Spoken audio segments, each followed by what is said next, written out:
పచ్చిమిర్చి కడక్ అయితే మనకి అలానే తినేయడానికి బాగుంటుందండి. అన్ని వీడియోస్ అన్నీ మన ఛానల్లో అవైలబుల్ ఉంటాయండి. అండ్ నెక్స్ట్ వచ్చేసి ఇవి ఫ్రై అయిన తర్వాత కొంచెం పసుపు,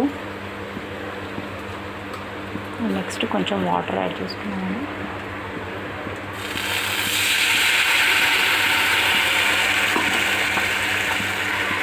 వాటర్ యాడ్ చేసుకుని సిమ్లో పెట్టుకొని, ఇది బయట దొరుకుతుందండి గ్రీన్ చిల్లీ సాస్, అది కొంచెం వేసుకోవాలి.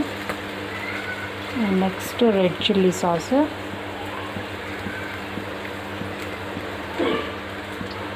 నెక్స్ట్ కొంచెం వెనిగర్, కొంచెం సోయా సాస్ వేసుకోవాలి. నెక్స్ట్ ఈ బాల్స్ అందులో వేసుకోవాలండి.